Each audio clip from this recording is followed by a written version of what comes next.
اللہ الرحمن الرحیم۔ حدثنا محمد بن المثنى قال حدثنا عبد الوهاب بس ثقفی قال حدثنا ایوب عن ابی قلابة عن انس بن مالک رضی اللہ عنہ عن النبی صلی اللہ علیہ وسلم قال ثلاث من کن فیہ وجد حلاوة الایمان ان یکون اللہ ورسولہ احب الیہ مما سواہما وان یحب المرء لا یحبہ الا للہ وان یکرہ ان یعود فی الکفر کما یکرہ ان یقذف فی النار۔ صدق اللہ مولانا العظیم وصدق رسولہ النبی الصادق الواعد الراحم الامین الحنین المکین الکریم الرؤوف الرحیم۔ حضرت انس بن مالک رضی اللہ عنہ آپ روایت کرتے ہیں کہ آقا کریم علیہ السلام نے ارشاد فرمایا کہ جس شخص میں یہ تین چیزیں ہوں وہ ایمان کا ذائقہ چکھ لے گا، یعنی جسے نمبر ایک جسے اللہ تعالیٰ اور اللہ تعالیٰ کا رسول صلی اللہ علیہ وآلہ وسلم پوری کائنات سے زیادہ محبوب ہو، اور دوسری بات کہ وہ اگر کسی سے محبت کرے تو صرف الا للہ، اللہ کی ذات کے لیے، صرف اللہ کی ذات کے لیے محبت کرے، اللہ کی رضا کے لیے محبت کرے، اللہ کی خوشنودی کے لیے محبت کرے، اللہ کی مشیت کے لیے محبت کرے۔ اور تیسری بات کہ جو مسلمان ہونے کے بعد دوبارہ کفر میں پلٹ جانے کو ایسے ہی ناپسند کرے کہ جس طرح سے آگ میں گر جانے کو، یعنی ایسا ناپسندی کا عالم، یعنی جو مسلمان ہونے کے بعد کفر میں پلٹ جانے کو ویسے ہی ناپسند کرے کہ جس طرح آگ میں پھینک دیے جانے کو۔ یہ حدیث پاک بخاری شریف میں بھی درج ہے، معجم الکبیر اس حدیث کا نمبر ہے 8019، ابن ماجہ 4023، البیہقی الکبریٰ 20852 اور سنن الترمذی 2548، شعب الایمان 401، صحیح ابن حبان 238، صحیح مسلم اس کا نمبر ہے 60، مسند ابی یعلیٰ 2813، مسند احمد 11564، مسند الشامیین 2349، مسند الصحابہ اس کا نمبر ہے 16۔ یعنی اتنی کتب احادیث میں یہ حدیث پاک موجود ہے کہ حضرت انس بن مالک رضی اللہ تعالیٰ عنہ فرماتے ہیں کہ رسول کائنات علیہ السلام نے فرمایا کہ وہ شخص ضرور ایمان کا ذائقہ چکھ لے گا، یعنی ایماندار ہو گیا، ایمان والا ہو گیا، کہ جو اللہ اور اس کے رسول صلی اللہ علیہ وآلہ وسلم سے سب سے زیادہ محبت کرے۔ پھر اگر وہ دنیا میں کسی اور سے محبت کرتا ہے تو اللہ کی رضا کے لیے کرے۔ ہم نے پہلی گفتگو میں جیسا کہ حدیث پاک کا حوالہ دیا کہ میرے آقا کریم علیہ السلام کی محبت والدین اور اولاد دونوں سے بڑھ کے ہے، یعنی وہ شخص کہ جو اللہ اور اس کے رسول کو پھر اپنی جان سے بھی زیادہ بڑھ کے پیار کرتا ہے، اور پھر اس کے بعد جس سے محبت کرے اللہ اور اس کے رسول کی رضا کے لیے کرے، اللہ اور اس کے رسول کی مشیت کے لیے کرے، اللہ اور اس کے رسول کی رضا مندی خوشنودی کے لیے کرے، اللہ کو راضی کرنے کے لیے کرے، دکھاوا نہ کرے، بناوٹ نہ کرے، اس میں دنیا داری نہ ہو، اس میں دنیاوی کوئی لالچ نہ ہو۔ اپنے ماں باپ کی خدمت اس لیے نہ کرے انسان کہ ان سے کوئی جائیداد کا حصول ہوگا، ان سے کوئی پیسوں کا حصول ہوگا۔ اولاد کی خدمت، اولاد کے ساتھ محبت اس لیے نہ کرے کہ ان سے کوئی کمائی کا ذریعہ ہوگا یا وہ ہمارے بڑھاپے کا سہارا ہوں گے، ایسا ہرگز نہیں۔ عزیز و اقربا سے محبت اس لیے نہ کرے کہ ان سے کوئی دنیاوی لالچ ہو، ہمسایوں سے محبت اس لیے نہ کرے کہ ان سے کوئی لین دین کا معاملہ ہو، بلکہ تمہاری محبت کا اور تمہاری نفرت کا معیار اللہ اور اس کے رسول صلی اللہ علیہ وآلہ وسلم کی رضا ہونی چاہیے۔ اپنے ماں باپ کی خدمت کرو تو اللہ اور اس کے رسول صلی اللہ علیہ وسلم کے لیے،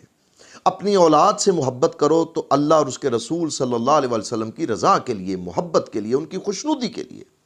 اپنے ہمسایوں کے حقوق ادا کرو تو اللہ اور اس کے رسول کی رضا کے لیے، عزیز و اقربا سے ملو تو اللہ اور اس کے رسول صلی اللہ علیہ وسلم کی رضا کے لیے، اپنے دوستوں سے ملو، اپنے مسلمان بہن بھائیوں سے ملو تو اللہ اور اس کے رسول صلی اللہ علیہ وسلم کی رضا کے لیے۔ لیکن آج وہ رضا ہم میں نہیں ہے،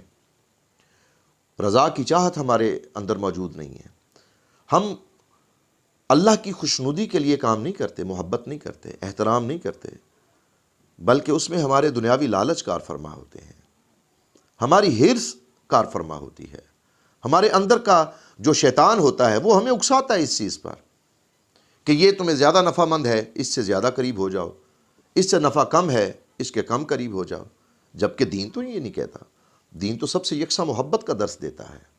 دین تو ہر ایک کے حقوق کی ادائیگی کی بات کرتا ہے، کیونکہ جس کے دل میں اللہ کا خوف ہے اور رسول کریم علیہ الصلوۃ والسلام کی محبت ہے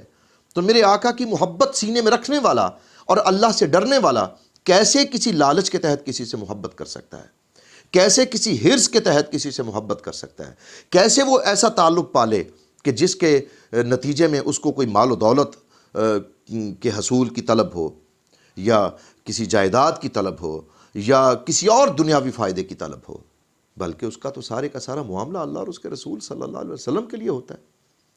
یہ حدیث پاک ہمیں اسی چیز کے متعلق بیان فرما رہی ہے کہ تمہارا محبت کا معیار، تمہاری نفرت کا معیار اللہ اور اس کے رسول صلی اللہ علیہ وسلم کی رضا ہونی چاہیے، نہ کہ تمہاری اپنی ذات کا کوئی فائدہ، نہ کہ تمہارا کوئی اپنا ذاتی مقصد، نہ کہ تمہاری کوئی ذاتی حرص، نہ کوئی تمہارے اندر کی کوئی طلب، بلکہ تمہارا معاملہ اللہ اور اس کے رسول صلی اللہ علیہ وسلم کی رضا کے لیے۔ بھوکے کو کھانا کھلانا، پیاسے کو پانی پلانا، اپنے ہمسایوں کا خیال کرنا، اپنے والدین کا خیال کرنا، اپنے عزیز و اقربا کا خیال کرنا، شوہر ہے تو بیوی کا خیال کرنا، بیوی ہے تو شوہر کا خیال، اولاد ہے تو ماں باپ کا خیال، ماں باپ ہیں تو اولاد کے ساتھ حسن سلوک کرنا، راہ جاتے ہوئے راہ گیروں کے ساتھ حسن سلوک کرنا۔ اور حسن سلوک میں صرف مسلمانوں کو ہی نہیں رکھا گیا، حسن سلوک کے متعلق، حقوق کی ادائیگی کے متعلق تو کفار بھی اس میں شامل ہیں۔ کہا کہ تم ان کا بھی حق نہ مارو، ان کی عزت کو بھی اپنی عزت سمجھو، ان کے بڑوں کی بھی عزت ایسے کرو جیسے اپنوں کی کرتے ہو، تاکہ وہ تمہارے حسن اخلاق سے متاثر ہو کر وہ تمہارے دین میں آئے۔ میرے آقا کریم علیہ الصلوۃ والسلام نے جو دین متین کی تبلیغ کی، آپ اس میں دیکھیں تو صحیح کہ اس تبلیغ میں کتنے زخم ہیں جو آقا علیہ الصلوۃ والسلام نے کھائے، کتنی تکلیفیں ہیں جو میرے آقا کریم علیہ الصلوۃ والسلام نے برداشت کی اس امت کے لیے، اس امت کو ہدایت دینے کے لیے، لوگوں کو، عوام الناس کو، کفر میں ڈوبے ہوئے لوگوں کو، فسق و فجور میں ڈوبے ہوئے لوگوں کو، ضلالت اور گمراہی میں ڈوبے ہوئے لوگوں کو سیدھے راستے پر لگانے کے لیے۔ لوگوں نے پتھر مارے تو آپ نے دعائیں دی، لوگوں نے اوجڑیاں پھینکی تو آپ نے دعائیں دی، لوگوں نے کانٹے بچھائے تو آپ نے دعائیں دی،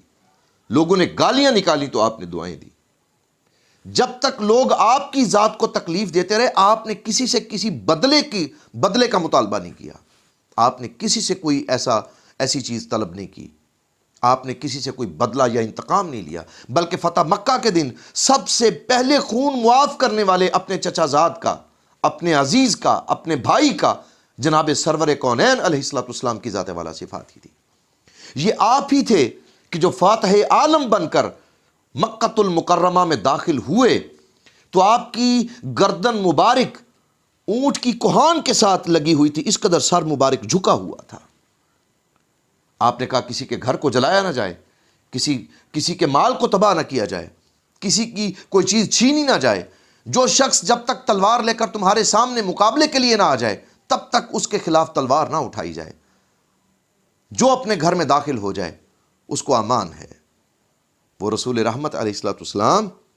ان کی رضا کے لیے جو اللہ کی دلیل بن کر آئے، جب رسول اتنا مہربان ہے تو خدا کتنا مہربان ہوگا، خود سوچو۔ تو جب تم اللہ اور اس کے رسول کی رضا کے لیے کام کرو گے، جب تمہاری محبت کا معیار، تمہاری نفرت کا معیار، تمہارے ملنے کا معیار، تمہارے بچھڑنے کا معیار، تمہارے عزت دینے کا معیار اور نفرت کرنے کا معیار اللہ اور اس کے رسول صلی اللہ علیہ وآلہ وسلم کی ذات ہوگی تو پھر تم صحیح معنوں میں مسلمان بنو گے۔ اور پھر فرمایا کہ جو مسلمان ہونے کے بعد اسی طرح ناپسند کرے کفر میں جانے کو جیسے وہ آگ میں گرنے کو ناپسند کرتا ہے۔ کون ہے جو آگ میں گرنا چاہے گا؟ کون ہے جو چاہے گا کہ اس کے خوبصورت بدن کو، اس کی گوری رنگت کو آگ خراب کر دے، جھلسا دے، کسی قابل نہ چھوڑے؟ یہ دنیا میں کئی ایسے واقعات ہوئے ہیں جہاں پہ آپ دیکھتے ہیں کہ لوگ آگ میں جھلس کے مر جاتے ہیں۔ آپ ان کا حشر تو دیکھیں، شکل نہیں پہچانی جاتی، ہڈیاں ہی ملتی ہیں وہاں پہ، پھر ڈی این اے ٹیسٹ کے محتاج ہوتے ہیں کہ پتہ چلے کون کس کا ہے۔ فرمایا اس سے بھی زیادہ ناپسند کر کفر کی بات کو، مسلمان ہونے کے بعد کفر کی حالت میں پلٹ جانے کو۔ یعنی مراد یہ ہے کہ پھر تجھے کفر کی ہر بات سے اس طرح سے نفرت ہو جائے کہ جیسے تو کفر میں جانے کو ناپسند کرتا ہے، جیسے تو آگ میں گرنے کو ناپسند کرتا ہے۔ یہ نہیں کہ نام کا مسلمان ہو اور شراب سے بھی محبت کرے، اسلام بھی قبول کرے اور زنا کی طرف بھی توجہ ہو، اسلام بھی قبول کرے اور جوا بھی کھیلے، اسلام کا نام بھی لے اور ڈاکہ بھی ڈالے، اسلام کا نام بھی لے اور لوگوں کی پگڑیاں بھی اچھالے، اسلام کا نام لے اور ماں باپ کا بے ادب بھی ہو، اسلام کا نام لے اور اپنے عزیز و اقربا سے حسن سلوک نہ کرے۔ یہ کیسا اسلام ہے؟ اسلام تو اس بات کی تبلیغ نہیں کرتا، اسلام تو اس بات کی اجازت نہیں دیتا۔ اسلام تو مسلمان غیر مسلموں کے حقوق کی بات کرتا ہے، اور جتنی حقوق کی سربلندی اسلام نے کی ہے دنیا کو کوئی مذہب نہیں کر سکتا۔ آپ دیگر ادیان کو پڑھ کے دیکھیں، آپ کو پتہ چل جائے گا کہ جو خوبصورتی حقوق کی ادائیگی کی، اور بالخصوص حقوق اللہ کے ساتھ ساتھ حقوق العباد کے متعلق، کہ اللہ نے فرمایا کہ میں اپنے حقوق میں کوئی کمی کوتاہی ہوئی تو معاف کرنے والا ہوں، لیکن میرے بندے کا حق تو نے مارا تو کبھی تب تک تم کو معاف نہیں کروں گا جب تک میرا وہ بندہ تمہیں معاف نہ کر دے گا۔ یعنی گویا جس نے ایک بندے کو راضی کیا، گویا اس نے راضی کو اللہ کو راضی کیا۔ لیکن ہم کیا کرتے ہیں؟ ہمارے نزدیک بندے کی رضا تو ہے ہی نہیں، بندے کی خدمت تو کوئی معنی نہیں رکھتی، بندگان خدا سے پیار تو کوئی معنی نہیں رکھتا۔ ہمارا پیار تو دنیاوی لالچ کے تحت چلا گیا۔ جھڑکتے ہوئے ہم نہیں دیکھتے، بولتے ہوئے ہم نہیں دیکھتے، ملتے ہوئے ہم نہیں دیکھتے کہ کون سی چیز ہے جو اللہ اور اس کے رسول کو پسند ہے اور کون سی چیز ہے جو اللہ اور اس کے رسول کو ناپسند ہے۔ یاد رکھیں، یہ حدیث پاک ہمیں بتا رہی ہے کہ وہ شخص ضرور ایماندار ہے جس نے اللہ اور اس کے رسول سے اپنی جانوں سے بڑھ کے محبت کی، سب سے زیادہ اللہ اور اس کے رسول سے محبت کی، اور اس نے جس سے بھی محبت کی پھر بعد میں، چاہے وہ ماں باپ ہوں، اولاد ہو، عزیز و اقارب ہو، بیوی بچے ہوں، ہمسائے ہوں، وہ اللہ کے لیے محبت کی۔ اللہ ضرور ان دو لوگوں کو بخش دے گا کہ جو دنیا میں رہتے ہوئے فی سبیل اللہ ایک دوسرے سے ملاقات کرتے ہیں، ان کو کوئی لالچ نہیں ہوتا، وہ صرف اللہ کی رضا کے لیے کہ یہ میرا کلمہ گو بھائی ہے، وہ کہتا ہے یہ میرا کلمہ گو بھائی ہے، خواہ وہ ایک مشرق میں ہو ایک مغرب میں ہو، اگر وہ دنیا میں بے لوث ملتے رہے تو قیامت میں مرنے کے بعد قیامت والے دن اللہ جنت میں بھی ان دونوں کو اکٹھا کر دے گا، ان دونوں کو اکٹھا کر دے گا، ان کی اس للہیت کی خاطر، فی سبیل اللہ محبت کی خاطر، فی سبیل اللہ ملنے کی خاطر اللہ پاک ان کو بھی اکٹھا کر دے گا۔ تو دوستان گرامی، ہمیں اپنی محبتوں کا معیار اللہ اور اس کے رسول کی ذات کو بنانا چاہیے، نہ کہ اپنی ذات کو۔ ہمیں دین کا صرف نام ایک لبادہ اوڑھ کے صرف سمبل اوپر نہیں، ٹیگ ہی نہیں لگانا، بلکہ ہمیں قلبی طور پر، روحانی طور پر، صحیح معنوں میں